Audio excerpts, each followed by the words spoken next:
Get down with D&D. Yeah, you know me. Get down with D&D. Yeah, you know me. Get down with D&D. Yeah, you know me. Who's down with D&D? This whole party. Get down with D&D. Yeah, you know me. Get down with D&D. Yeah, you know me. I'm down with D&D. Yeah, you know me. Who's down with D&D? This whole party. Hello, hello, hello. Welcome to Down with D&D. I am Sean Merwin, and with me this week again, I don't know why he keeps coming back, but the glutton for punishment that he is, he's back again, Mr. Teos Abadia. Teos, how's it going? I'm doing great. I'm happy to be here, Sean. Yeah. It's a lovely day. We're laboring on Labor Day as we should, although the show will drop through the magic of podcast time 3 days later.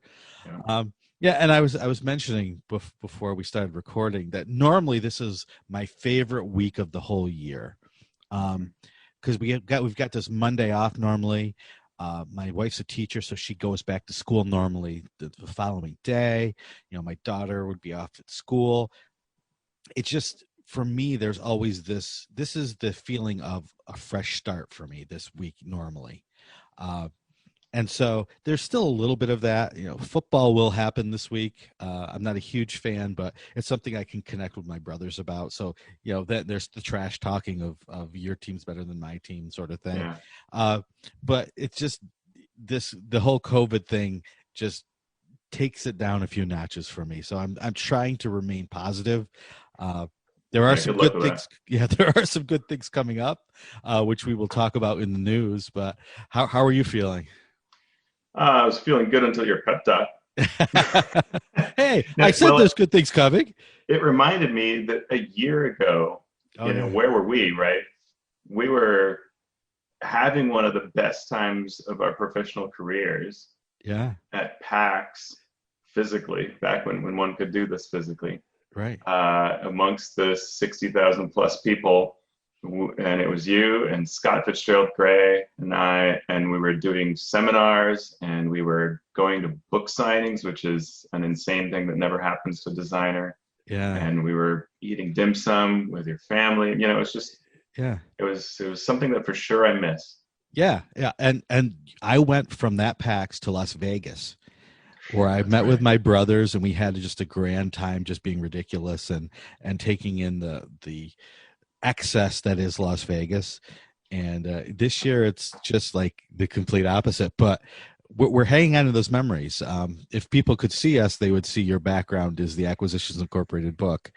I'm wearing a PAX t-shirt from the Storm King's Thunder days. So there you go. Yeah.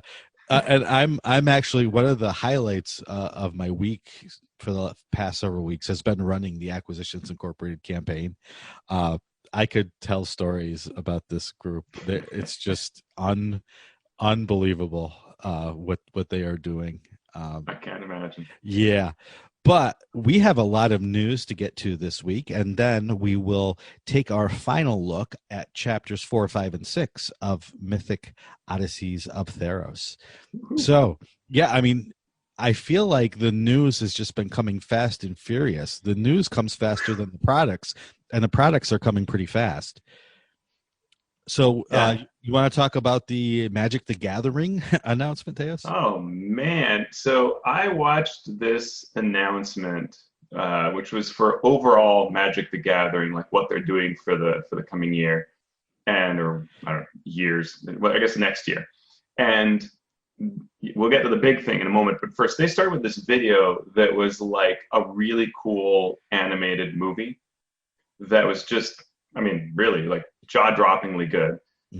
So there's a trailer out there you can check out for their release of their new set.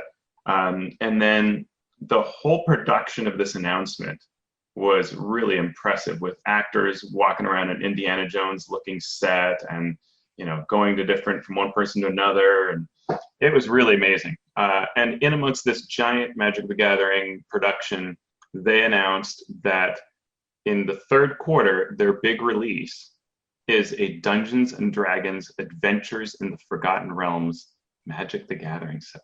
Wow. Yeah,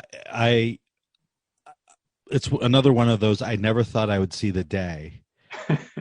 And they just keep coming. I never thought I'd see the day that that first we would see Magic come into D&D. And it made sense. So I never thought it would happen just for logistical reasons, not for story reasons. And that's happened several times now, which we're talking about today even. But I never thought I'd see the day that D&D crossed over and became a Magic set. Yeah, it's really amazing.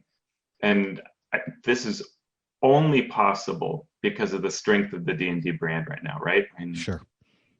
Like it has to be that because the Magic the Gathering releases are a big deal, and folks may not know this, but like a gaming store can keep its doors open solely based on their release days, right, of Magic the Gathering cards and all that other stuff they sell in the store. That's all well and good, but keeping the lights on, operating, can be done just on those few days when you release these new sets. So this is a tremendous thing for the industry when a new release is announced. And for it to be D&D based talks about the level to which Wizards of the Coast believes in D&D. Like this is truly significant.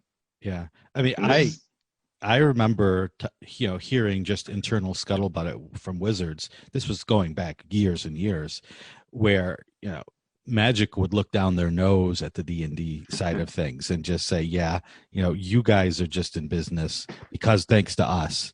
So you go off and you do your little role-playing game books while we, make not millions, but billions of dollars with our cardboard. Right. And I'm wondering if it has anything to do with COVID, if anything to do with the pandemic, where if sales are down at all on the Magic side because people can't get together in stores and play. And yeah, it's a good question. I mean, they have their online play Arena, which seems to be doing very well. Right. In the past, they've had others that didn't seem to do well, but this seems to be going well. And yeah, it's hard to say. One thing that has happened over the years, as you and I know, is that they have managed to, I mean, it's not this way, but it sounds like it to us. They have infiltrated the Magic the Gathering team with choice hires, right? So I mean, we've seen Chris Tulloch, James Wyatt, right? Like big D&D people have moved over and worked with the Magic team on a number of levels. Maris Malali is there now, and she was in the video. She was awesome. So when you have that perspective, is not just Magic the Gathering card people who are looking down the noses. It's people who play D&D that work there, right? Yeah, and it makes so much sense narratively to have these crossovers, because as much as people who don't know Magic well just may think, well, it's just these cards and you have numbers on them and you move the cards around.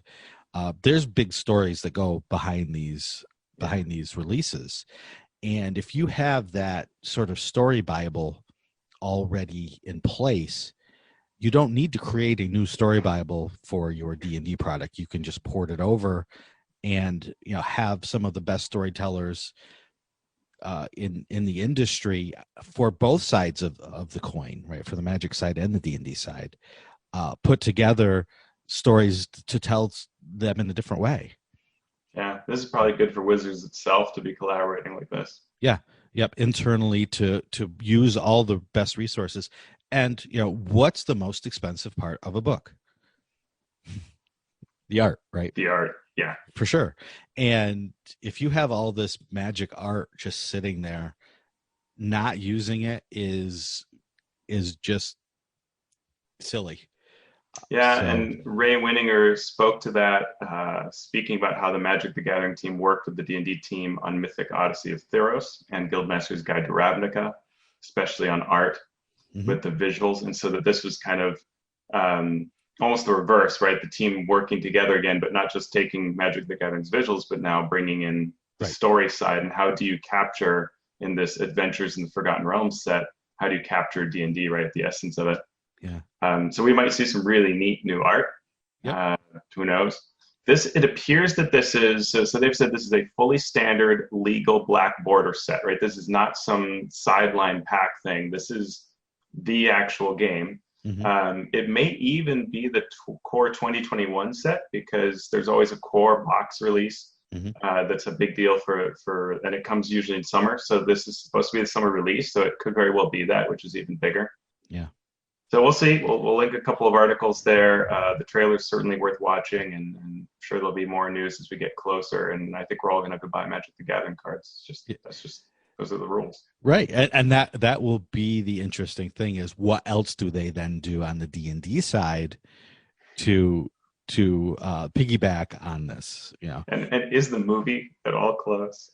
That movie Right. that's always out there in the horizon, is it getting Yeah. closer? Is this Is because this the this is a time? good way to build energy for that. You've got the card players into D&D and the D&D players ready, and You know what? This would be an exciting time to be the vice president of Dungeons and Dragons, don't you think? Man. Yeah, it would. All right. Anyway, moving on. Moving on. So the D&D Celebration, we just want to give you one last reminder that when this show drops on hopefully Thursday, the D&D Celebration will begin 1 week and 1 day later on September 18th. And I don't think it's too late yet to go sign up if you're interested in playing, or just go to see some of the panels and some of the streams. Did you want to run down a few of the things that you noted in terms of the streams? They've not announced, I believe they've not yet announced the players for the live stream games. So there's some sort of places in the schedule where you can see where they go. But they have announced the panels, and this is kind of interesting compared to D&D Live, where D&D Live was nothing but star power. Mm-hmm. And I mean stars at the highest level, right? It was people from TV shows and movies and things like that, that you know, it's like, oh, wow, that person is playing a D&D game. Right. And that, I think, left some people feeling like, hey, aren't we important too? We're part of your live stream schedule every week. We work with you as designers, but also podcast or also live stream. Shouldn't we be a part of this? Well, a lot of those people are now included in these panels that have been announced. And there's some pretty neat and interesting panels. Really quickly, there's a live Adventurers Wanted, the Adventurers League stream that is going to be done live with 4 admins. How to become a D&D designer seems pretty neat, with a bunch of really talented people. Lisa Penrose moderating, Justice Armand, Celeste Conowitch, Ashley Warren. Doesn't get much better than that. Mm-hmm. What it means to be a bard. This is a pretty neat one, with real life actors and musicians. Mm-hmm. Right, that's pretty cool. Inclusive dungeon design. This is a panel that we'll also see appears at PAX. Mm-hmm. And also appearing both here and on the PAX schedule is Weaving Asian Stories. Mm-hmm. And this is kind of neat because there has been a series of streams. I mean, it's hours and hours of coverage by a group called Asian Represents, who cover the harmful Asian stereotypes that are found in old TSR products, third edition products that deal with Asia, and also in things like Legend of the Five Rings and other RPGs. And they have at times kind of, I think the way the internet sees it is sort of like they're attacking D&D and calling D&D and Wizards to take action. And it speaks a lot to Wizards that they are taking those folks and putting them on a panel. And according to Daniel Kwan, who's the sort of lead person for this effort, when he was asked to do this, he said, all right, but we're going to do what we do. And they were like, great. Yes. Yeah. which is pretty cool, right? So D&D is not shirking away from this. They're not throwing up the walls to hide behind. They're putting them front and center here. Yeah. And one last one that I thought was really neat is the last panel here is inside the D&D studio, which speaks to product management head. She's the director of product management, Liz Shu. I've met her, a wonderful person, and executive producer Ray Winninger, about everything they do behind the scenes to bring a product to life. Yeah. I mean, I want to watch this whole thing. I will be running D&D this whole thing, so I can't. Yeah. But hopefully there will be links online or places to watch this, because all of this speaks to me just in terms of being a D&D fan. Yeah, absolutely. It's great stuff. I mean, these are, if this is another case where we go like we would have pinched ourselves, right? Like you can't believe it. It's the wealth of content that we have available. I mean, just one of these panels would have been priceless 15 years ago, Oh, yeah, 10 for years sure. ago, right? Yeah. Yep. And this is all in a weekend. Yeah, and running concurrently with D&D Celebration is PAX Online, which runs from September 12th through 20th. So more than a week of content coming out of PAX. And as you mentioned, there are some panels that look like they're going to be running for D&D Celebration that are similar or the same as that are running at PAX. Yeah, it's really interesting. So we have the kickoff panel for D&D Celebration, which is Jeremy Crawford and Chris Perkins, and the overall moderator for the event is L. Osili Wood. Mm-hmm. And they do this Dungeons and Designers session for D&D Celebration, and then it appears later that same day as part of the PAX schedule. And we also get a Weaving Asian Stories, but there's a lot of other content here. I mean, I can't even go through all of it, but there is how to get a foot in the RPG industry door with community content. There's something that's like a D&D version of the movie Speed.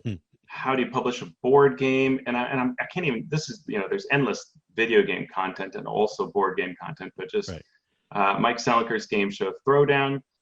Thursday at 8:30 p.m., something called Proper Care and Feeding of Your Franchise, D&D the AI Way. Yeah, I hear that's being done by two good-looking young men. I'm not sure who, but they will talk about how to use the Acquisitions Incorporated book to strengthen and diversify your D&D campaign. Oh, man, I can't imagine who those people are, but they must be amazing. I'm sure they are. And that was Thursday at 8:30, right? Wow. Yeah, Thursday at 8:30 on PAX Channel 2 even. Wow. It's funny how we have that down. And there's another one on Sunday I wanted to point out. I believe it's at 11:30 Pacific a.m. called Box Text Brawl Writing Better Adventures. In this one, James Introcaso and I go back and forth about what box text means to an adventure, how important it is, ways that people get it wrong, maybe some alternatives to using box text or using too much box text. So it was fun recording that with James. So hopefully we entertain and inform everyone out there. And do not tell us who won, because I mean, yeah, well, obviously I won because I'm the one standing. And you wanted to point out one on Friday. Yeah, I mean, the Acquisitions Incorporated live game comes back. Mm-hmm. It's been a while since we got to see the crew, and they are taking that to heart, saying that 5 years have passed since they were in Avernus. Yeah, well, it feels like it. It does. And now they come back, and they find that Acquisitions Incorporated has undergone a reorg. And this tells us, the announcement says that there is a returning fan that is dear to the franchise that will be there. So, I mean, who could it be? Yeah. Scott Kurtz? Is it Will Wheaton? Is it, who could it be? We have no idea. Yeah. All right. I look for, as a fan of the Acquisitions Incorporated and someone who's written in that world now, I am waiting with bated breath on that. Yeah. And I could go endlessly. Maybe in the show notes, we'll list some of our favorites so folks can take a look at them, because there are a lot of really cool things here. And I mean, like, my daughter likes Japan, so there's one on the history of Japanese board games that I'm going to watch with her. There's just a lot here. So take a look at that. Between D&D and PAX, what free time. Yes, exactly. And I wanted you to talk about this new show on the D&D stream, Fireside with Peter Adkison, because you seem to know a bit about that. Yeah, I've been watching this on the D&D the D&D stream lineup often has another channel that they rebroadcast. So in this case, they are going to regularly host the Gen Con Twitch channel Wednesdays, 4 p.m. Put this on your calendar because it's great stuff. Fireside with Peter Adkison. Peter Adkison used to be the CEO and founder of Wizards of the Coast. He's the guy behind deciding to acquire TSR and bring D&D in because he loved D&D so much. He is the CEO of Gen Con, I believe still. I think that's correct. And he heads this show where in the past what he would do is he'd talk about the era when he was at Wizards of the Coast, which was 3rd edition, and talk to a number of notable designers and minds that were active in that time that worked at Wizards. And you can check out the Gen Con channel. It has a bunch of really, really cool interviews, great designer talk. And this season is now focused on new voices that are emerging in D&D. They started with Celeste Conowitch, who has been a guest on the show and is amazing. They let slip that Hannah Rose will be on the show in the future. And a number of other designers will be featured here. So that's going to be really exciting to see what newer designers are looking at, and especially designers that tend to be freelancers, right? Working on the DM's Guild. And this does seem to be a DM's Guild collaboration. All right. Awesome. I mean, that's, again, right in the wheelhouse of what we talk about here all the time. So good stuff. Yeah. And this probably isn't news, but Teos loves minis. Sure do. So he keeps he keeps a finger on the pulse of the minis world. And I guess there's a big WizKids announcement. There have been, so they have recently brought in some new folks, and there is now a YouTube channel where they go over the releases. And so they went through, and it's just the kind of thing that there is a large pile of drool on my desk after I finish watching this because I want everything so badly. There is an Icewind Dale set of blind box minis. This is kind of what you typical think of, D&D minis. They come in a box. You don't know what you get. You get 4 or 5 minis inside. There's some really neat ones. If you're going to run Rime of the Frostmaiden, it's the kind of things you want. White dragons, woolly mammoths, frost giants, skeletons, yetis, all that sort of thing. But then there are some special releases, and WizKids is doing more and more of these, and they're also moving to a direct sales model. They still sell through stores and all that, but given COVID, you can order directly from them. You can, of course, still buy them from the resellers that tend to shave some money off, but if you want to support WizKids directly, you can do that. They announced a gargantuan Shardalin dragon. So this is that, stained ice element thing that's part of the Frostmaiden book. It's an entire dragon made of it. It looks amazing. And there is no, I guess, gargantuan size in D&D now in this edition, but it's that sort of next step up from huge. It looks enormous and awesome. And that's coming out in September, in a week or two. They also announced Arve Turas is the name of this thing. It's our gargantuan white dragon that comes with a removable rider and harness. Wow. This thing is gorgeous too. They showed this off. It's unbelievable. Yeah. So if you and they're also doing some packs to support the Curse of Strahd revamped release. Yeah, those are visible packs, so you can just look inside of them. If you've seen their Paizo line, it's sort of like that with the iconic characters. It has, Strahd holding a wine glass and all the different major NPCs you'd expect from each from the Curse of Strahd book. Amazing. If you're going to be running the revamped one, then this is 2 great packs, and they're relatively cheap for minis. Great, beautiful minis. And then they've also been releasing paint night kits to stores, but with COVID, they now have, through a store, you can buy it and do it remotely instead of having to compete in person. And you sort of paint it up. It comes with a mini, like this one's the Ogre Zombie that's coming out next, but they rotate them every now and then. A mini with all the paints you need, and then you can paint that up and showcase what you did. Nice. And we'll have a link to the YouTube channel where you can see all these neat announcements. Great. And last but not least, when this show drops on Thursday, the following Tuesday is the release of Icewind Dale, Rime of the Frostmaiden hardcover. So, that small little bit of news after all of this. There are already reviews going up at different places on the internet. We have a few links in the show notes about those. Like Newbie DM always does a Twitter review. So if you follow Newbie DM on Twitter, you can see his take on things. There's an IGN article. The Gaming Gang does their thing with all the releases, so that's up on YouTube. So far, the from what I've seen, it's pretty positive. in terms of how the book is laid out, what it contains, the format for it. So we look forward to probably within the next couple of weeks talking about it ourselves. Either first maybe a background of Icewind Dale and then delving deeper into the book itself. That's gonna be great. Yeah. Just got cold. I got chills. You got chills just thinking about it. Well, those chills may be coming from a god, Teos. Did you know that? Oh, yes. It could be an omen. It could be an omen that you should be doing something or you should not be doing something. Because we are now going to probably it right there. Probably it's the latter. I did it again. Yep. So we're going to finish our talk on the mythic Odysseys of Theros by covering chapters 4, 5, and 6. So let's talk about chapter 4, Creating Theros Adventures. And before we do that, I want to just very quickly say there's an awesome thread that we will have in the show notes, where Jessica Price, who used to work for Paizo, said, hey, I worked on this book. She did design for the goddess Carometra, as well as a few other things, the Leonin and some other pieces.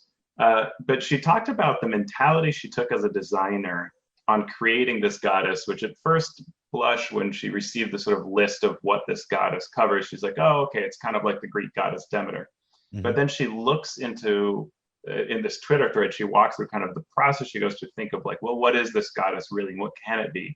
And how it ends up being much, much more. And so I highly suggest anyone who designs to look, or who's just interested in how these, a designer creates one of these goddesses, take a look at that Twitter thread. It's really very cool. And it speaks to how this book, I think, does more than what you might think it does. Yeah, it does a good job of not just presenting the material, but presenting the thoughts behind the material. And that's very important, I think, to a lot of people, because it's one thing to be given something and said, here it is. And it's another thing to be told, here it is, and this is what we think about it as designers and as DMs and as players, because that gives you the substance behind the style that you're going to be bringing into your game. Yeah, it all feeds forward. Like if I say, oh, it's a goddess of the hearth. All right, cool. I've met a lot of those in my days. Right. But if I give you these little interesting bits when I'm talking about the goddess in the god section, and then I go into the section on creating adventures and I say, hey, here's how you can create really cool adventures about this goddess. And then it all starts adding up, right? And I've got all these ideas as a DM and I'm ready to go into a really neat campaign. Yep. Because when they talk about creating these Theros adventures, they talk about 3 elements that you can combine to form adventures: heroes, gods, and monsters. And all of those things are super important when you are creating adventures. So it's good when you are given those pieces that you yourself as the DM can put together to make these adventures. The adventures, they say, are God-driven. So what's important in an adventure? You need locations, you need plots, you need monsters.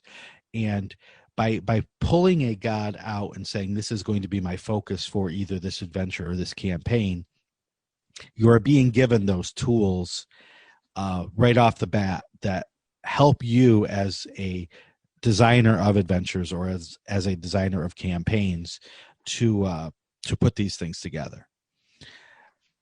You still need to know a little bit of what you're doing to use those pieces to their maximum potential. They do point you in the book to the Dungeon Master's Guide to say, we already have information on creating adventures and creating campaigns. So read that, then come back here and use these pieces. Also, this is why I love the DM's Guild, right? Because you're given these things. Maybe you don't have the time to create your own adventures. Maybe you still feel unsure about how to best do it. There are many people on the DM's Guild who can pull these pieces together and put them into a product for you and just say, $2.99, here you go. And they've taken the tools that anyone can use in that toolbox and shown you in a product how to do it. Yeah, and we saw a relatively short adventure from Empty Black we talked about a few episodes ago. Right. I know that Alan Patrick is thinking of announcing something with several other authors. I think they've been hinting at it, and it's going to come out soon. Yeah. There's a lot that you can look at. I like this chapter. It does a really nice job of setting things up, and then it provides a table of omens by God, so you can roll randomly. And so, okay, I've got Krufix, and I rolled, and the night sky appears to wheel overhead as though years are streaming by. Yep. Yeah, those omens are super cool, not just in this context, but in any game. One of the hardest things to do as a DM is work in these divinations, these auguries. This gives you a nice table with different ways that you can present that information without having to come up with it on the fly. And this is really what it's trying to capture, is that idea of Greek mythology where the gods reach out to you, or you reach out to the gods, or you see divine prophecy and you take action, right? Maybe wine is turning into serpents, or maybe the stars are strange and your town says, something must happen, go to the oracle, right? Or maybe your god speaks to you and provides you a vision, or you're a champion of the god, and so when something happens, you must react. These are the kind of things that that a Theros campaign's about, right? And so it's giving you the ingredients with some guidance of how to go about creating that campaign that you want. It gives some great advice about using gods as benefactors, but that advice works pretty much for any campaign. And that advice is, don't eliminate character choice, and also don't eliminate risk or danger or consequences. Because sometimes as the DM, you get so caught up in what you want the characters to do that you use these omens or these gods or these more powerful beings as sledgehammers rather than chisels. You try to force the campaign, force the direction of the campaign, and in doing so, eliminate the character's choice, eliminate their prerogative to do what they want. And again, it's more likely to happen in a campaign where you have these ultra powerful beings controlling things. But in any campaign, that's good advice. And you also don't want to get the story on such a track that when the characters do something foolish or when they get in over their heads, you soft pedal it because you don't want the risk or the danger they're in to sidetrack this story you're trying to tell. You can't do that. You have to let the risk and the danger and the consequences still matter, even when there is this omen, there's this plot that is bringing the characters along. Yeah, I like how this is done. I do wish that, and you kind of said this, I think, at the end of the last episode, that they don't give you a campaign to follow. And I think you were right in saying last time that I think this book could have been stronger if they had said, here are a few possible campaigns, or here is a campaign structure, insert the god here, color it with this god. I think that a framework would have been really useful. Yeah. The outlines of heroic journey arcs, something like that would have been really useful, because in some ways, I think it makes it seem I think this could intimidate people. It could intimidate DMs a bit, that, okay, I gotta, there's all this instruction, but what do I really do? When it's almost like you could really say it's pretty simple. Come up with how the players are going to learn about something going wrong. Decide who's doing the wrong. Throw in a bunch of mythic monsters around that that are going to escalate and be awesome, right? You want a Hydra at some point with huge heads and whatever, and then a mythic. At the end, you're going to have a mythic monster, and you want to go to Nyx, and you want to go to the underworld. Right. Done. Right. That's kind of the framework, and you could just insert God here and then color that. But this could have been a little more prescriptive. This chapter was a recipe book, and it showed you a picture of the final meal. It looks delicious, and it gave you a list of ingredients that all looked like they would be delicious in a meal, but they didn't quite give you the order in which to place them in the pot. Yeah. And most people, I think most DMs, or at least most experienced DMs, understand how adventures and campaigns work, and they can cobble something together. it's for those people that, maybe this is the first book they've picked up, or maybe they've been a player and they're going to try DMing for the first time, and this sounds good. It's just there are a few pitfalls that are in the way, right? One of the pitfalls that they could have warned about is don't try to do too much too soon, right? That's something I see DMs try to do way too often, is you've got all this great things and you just want to introduce everything all at once. That would have been a good outline would be for the first 4 adventures, right? Levels 1, 2, 3, and 4. Keep it simple, keep it small, and just hint at the main plot rather than having the gods immediately come in and start moving pieces around. And a lot of this adds up when you've read the whole book. And if folks remember last time we talked about the world, the geography of the setting, this is a small place, right? It's a confined setting. Right. And so your adventure does not have to take you far and wide. It might metaphysically when you go to the underworld or something like that, but you can just take it easy on those first few levels because the world's not that big. You don't have to go that far to experience the great adventures of the world. Yep. So this whole chapter, after this initial setup, what the bulk of it is, and really chapter 4 starts half the book. So this tells you there's a lot of content here. Yeah. It walks through each deity one at a time, and for each deity is giving details on using this deity as a campaign focus. Mm-hmm. If you have a champion of that deity, what are the possible goals that a champion has? Likely villains that would try to counter this god, and then locations, including a cool map for each one that are really very nice maps. And if you bought this through a local gaming store, you could get a copy of some of the maps as a special handout map. Yeah. And they are beautiful maps. Again, the ingredients are wonderful. All of the ingredients. And the outline of the gods and the quests and what you might put into an adventure or a campaign that uses this god as its main focus, is great. This is all the brainstorming that you would do as a DM normally done for you. Yeah. Now It's just make it work. Yep. Yeah. You do also get advice for nautical adventures and underworld adventures, which are two really, Jason and the Argonauts type thing, and going into the underworld. I mean, those are classic things to inject into this kind of a campaign. Mm-hmm. I said on Twitter that I think if I were to run this, I would want to run this sort of the way we did the Acquisitions Incorporated book, or the way that Shadow the Demon Lord works, where every session would be a level. Mm-hmm. And you get a lot of piety quickly, so that you're very heroic. Mm-hmm. And you kind of have a few find the trouble initial levels, and then get into some really epic play. And it can be a very short and sweet campaign, mm-hmm. but because you're going quickly, leveling each time, it would feel very epic, and you'd be facing greater and greater dangers every time, getting lots of power, lots of piety. I think it'd be a really amazing campaign. Yeah. And speaking of getting rewards, chapter 5, if we're ready to move on.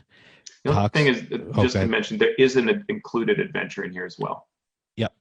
It's 10 pages, it's short, but it's a nice adventure, No Silent Secret, which deals with the return, which are the people that come back from the underworld. Right. Yeah. And then chapter 5, we move on to the treasure.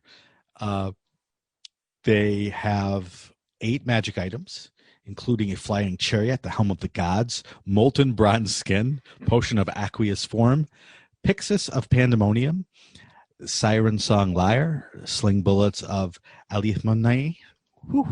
That's easy. That's hard to say. And a 2 birds sling, as in hitting 2 birds with 1 stone. 1 stone. By the way, a pyxis is a cylindrical box with a lid. If you think of like an ice bucket from a hotel, that's what a pyxis is. I remember hotels. Those were artifacts.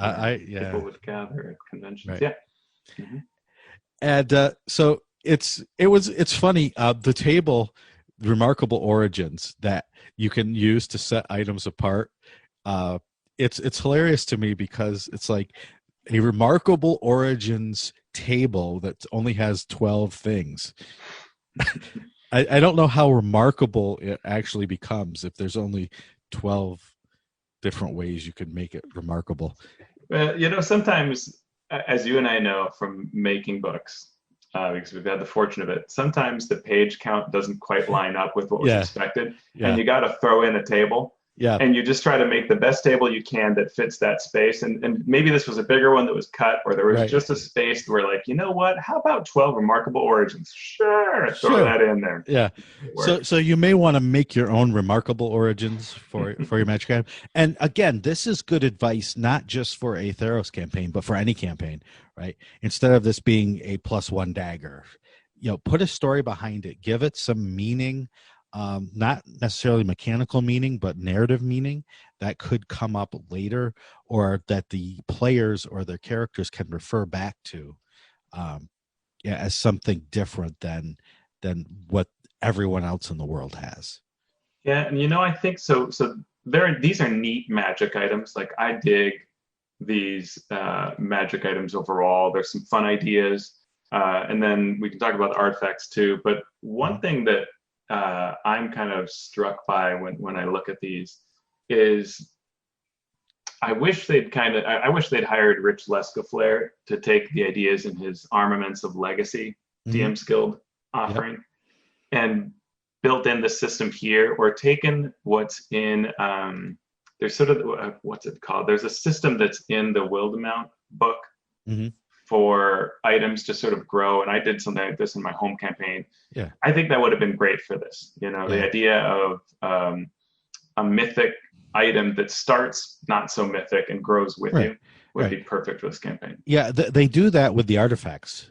That's true. The artifact skill. Yeah. You're right. Yeah. You want to talk about those? Yeah. So this is exactly as Teos said. The artifacts began as powerful items. But as your piety grows, if you are, what's that word when you're connected to the magic item? Attuned. Attuned, thank you. Getting old here. When you're attuned to the magic item, it progresses in power as your piety grows. And artifacts they give are tied to specific gods. So this is, it harkens back to that progressive thing as you talked about. Yeah, you're right. I'd forgotten that it scaled this way with the piety. Yep. But I love this. We were using this with 3rd edition. I saw it used with 4th edition. And now with 5th edition, I love these progressive magic items. I put one in Return of the Lizard King. And nice. I think it helps offset some of the problems that you get with magic items in D&D, where a character needs too many magic items because they get one at lower levels and then it becomes obsolete, or they need 27 magic items to do the things they want to do, when you could just have one magic item that does more and more things as the characters get higher in level. So I love that. I think the one thing I don't like about this is that there's some really great design, and then at various piety levels, so say like piety 10+, the magic item has one randomly determined minor beneficial property. Just tell me which one. Right. Like, do the work for me. Like, I know I can choose a different one. I can always customize something, but just a random roll is not how you create Affixis, the Bow of Nylea, right? Like, no, you won't need to have things that are like the wild, like this goddess. Like, you could go through, you designer, please go through and determine those minor things, because that then you've done the work for me. Yep. The other thing I was disappointed in with this section was you have all this information on all of these gods, and these gods are so important to this setting, and whole campaigns and all the heroes are focused, the plot is focused on these gods, and then you give me 5 artifacts for only 5 of the gods. I want 1 artifact per god. Yeah. That's the least you can give me. Well, or maybe a little more information on how I would take this as a template. Yep. Like maybe give me 4 and spend the space you spent on the 5th to tell me how to always do this. And I mean, it's not like it's that complicated, so I could just take 1 and use it as a template. But I think it's better mental space if you just say to me, do this for the gods, right? Do this for the gods that are in your campaign as Right. part of that instruction. Yeah, because even if your players don't have it, one of the NPCs will. One, Yeah. especially one that is opposing the player's quests.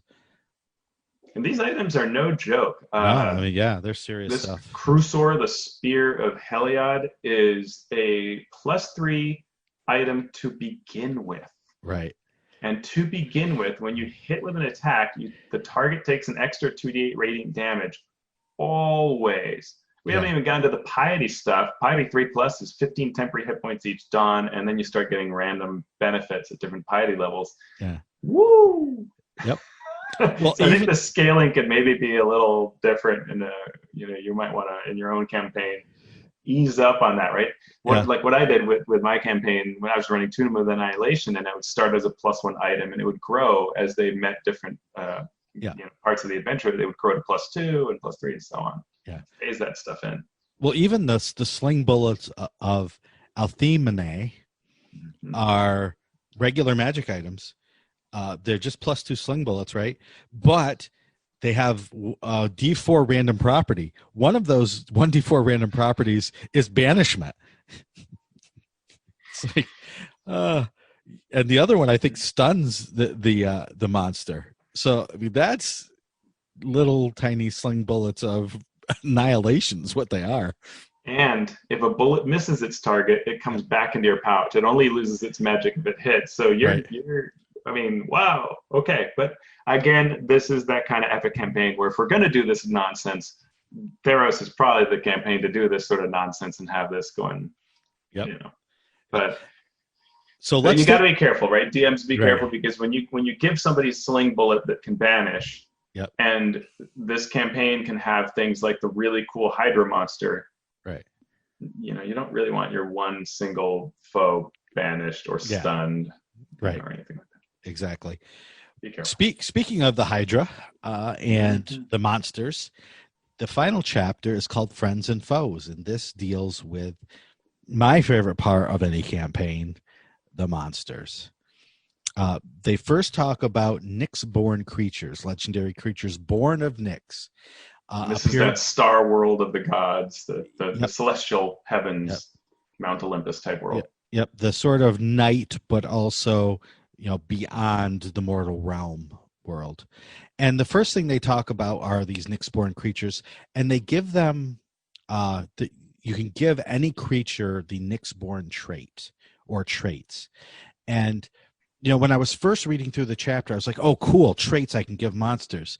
And I start reading them, and I was disappointed because, some of these traits are negative, like having the same as the drow, right? The if you're in sunlight sensitivity.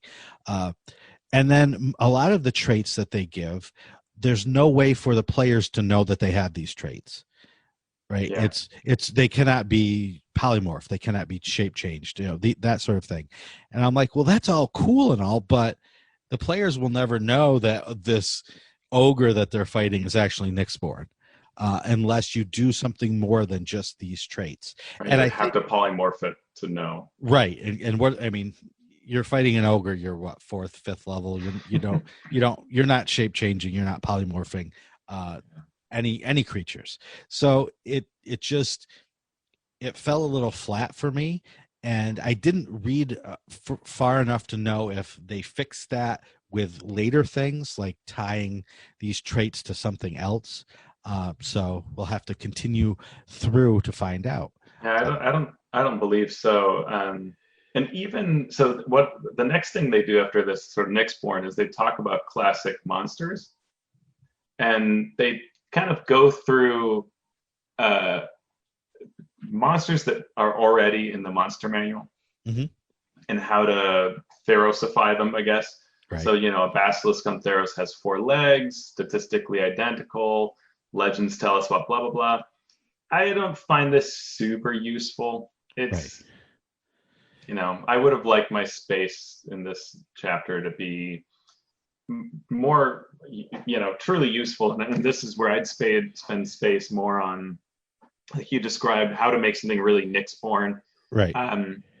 And I could see something that would really be, cosmetic things that would make something stand out, Mhm. lore things that I'm going to really tie to my campaign, Right. or even sort of features or powers, right? So like we did this in Acquisitions Incorporated book where depending to represent the factions, Right. there were little rider powers that you could give to your monster, whatever it might be. So it could be a guard, but they're a guard who has one of the positions in the Acquisitions Incorporated book. So your players recognizing, oh my goodness, this guard is a documenter, right? Right.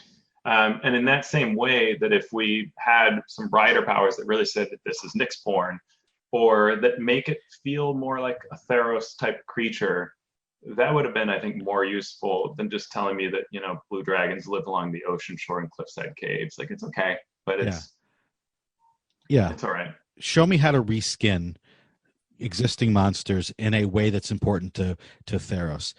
What an ogre that worships the death god, what do they have that other ogres don't?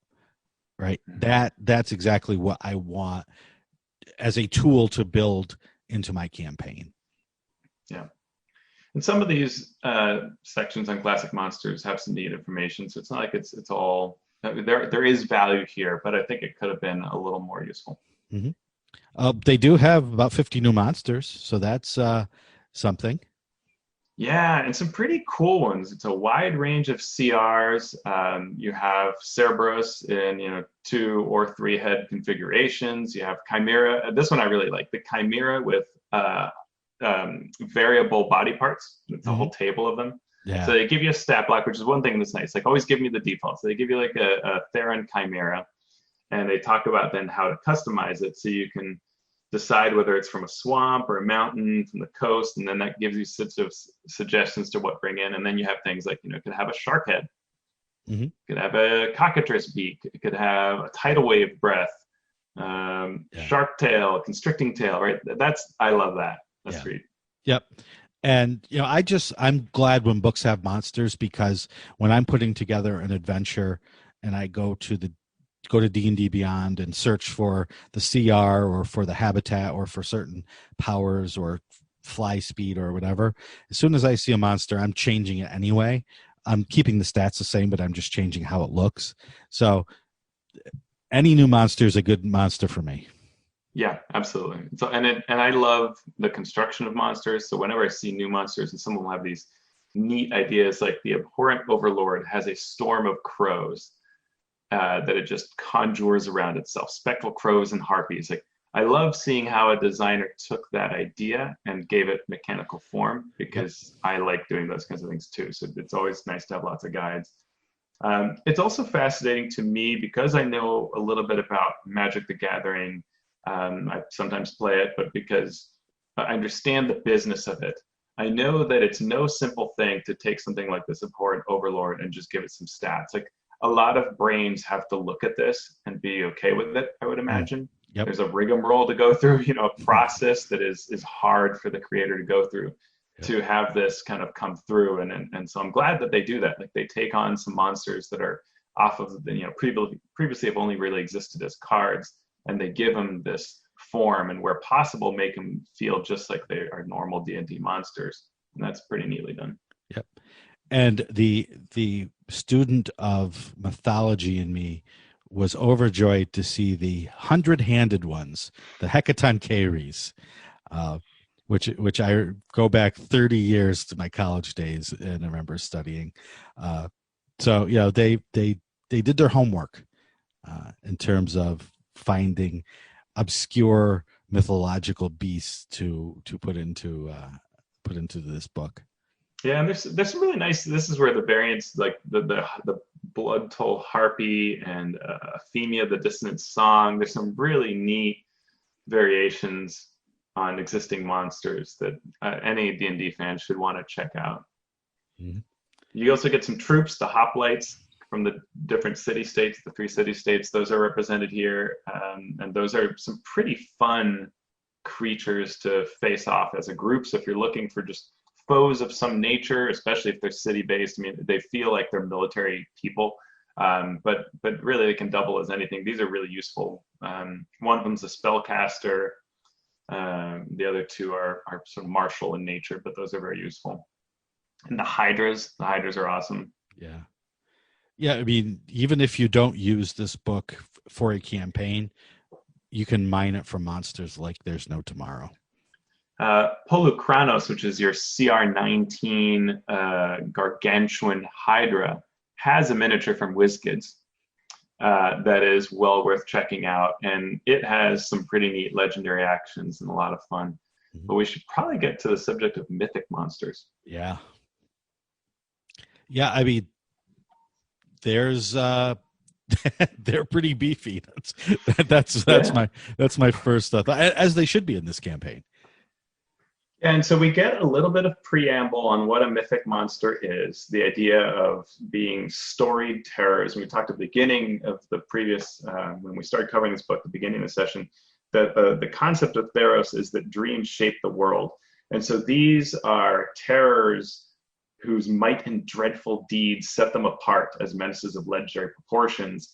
And the myths have shaped them, right, into being this incredibly horrible thing. The art is amazing. Like there's this art of Arasta of the Endless Web crawling with spiders over her own spider form, and she looks like this kind of crone. I mean, it's amazing art. And the idea is that you can take these monsters. This is what the mythic design is. You can take a mythic monster and you can run it as a normal legendary monster, though it's supposed to be pretty powerful. These are beefy. They give you 3 of them, and they're supposed to be beefy foes. Mm-hmm. But on top of it, you can choose to make them mythic, and then there's an instruction set for when they're mythic. Yep, and that's a lot more options on top of legendary actions. You can take these mythic actions.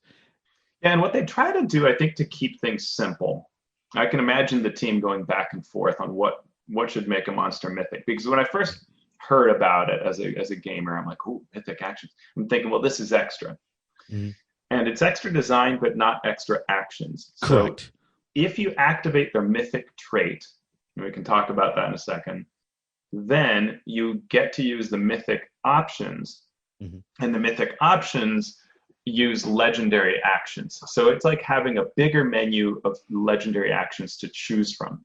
Yep. So it's not a tremendous bump in power necessarily. It's sort of like, it can just be like more options. Right.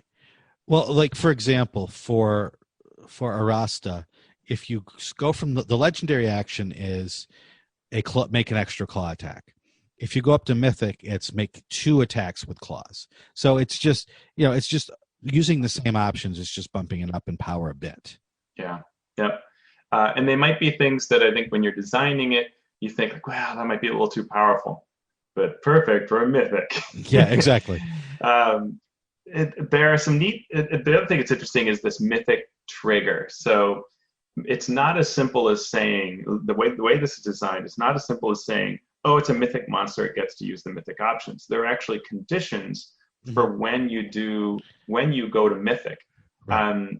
So, for example, for Arasta to have her mythic trait, not only must you say that it's mythic, like she's a mythic monster, but she must have temporary hit points from her Armor of Spiders ability, which only happens when she is reduced to 0 hit points. So the way it works with Arasta is she, this is a spoiler, but when she hits 0 hit points, she doesn't die. She regains 200 hit points.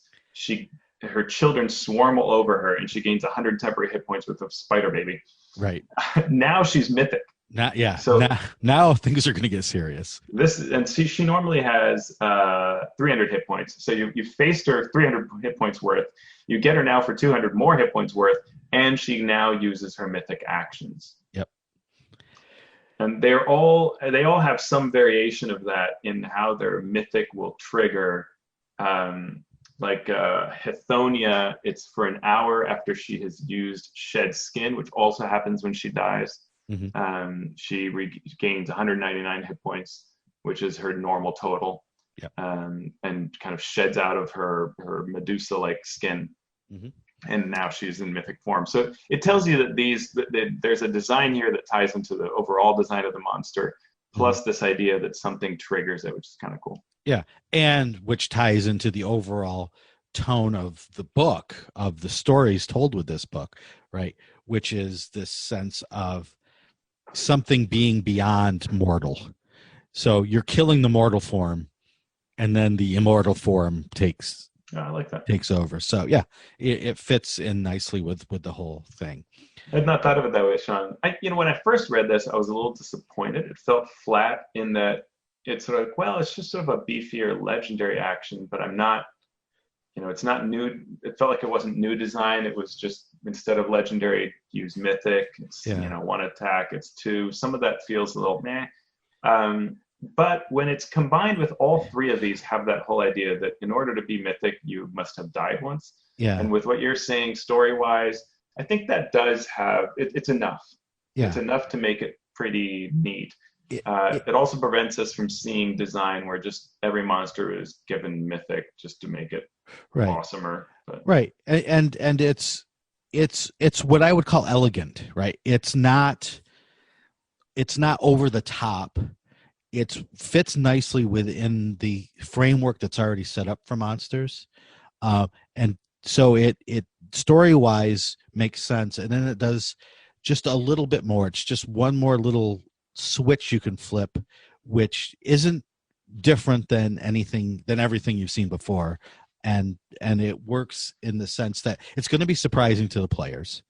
And it's a nice little fun thing that you as the DM can do to have your fun at the table. Yeah.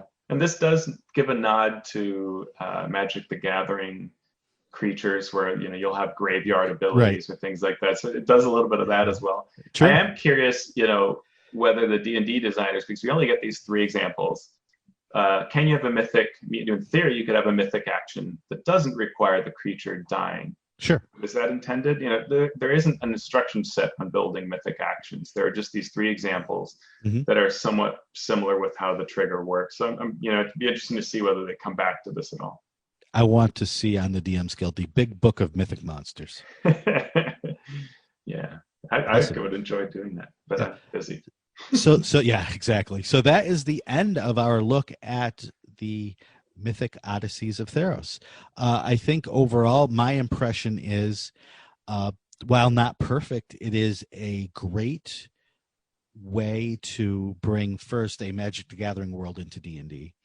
Secondly, a great way to bring this sort of Greek mythology into a campaign and making it feel different than a regular D&D campaign. Yeah, absolutely. I think this is a book that could have really fallen short. It would have been easy for this to just do a few things. And in some ways, I feel like Ravnica did that. Ravnica was nowhere close to my favorite book. It's not a bad book, but it was not my favorite.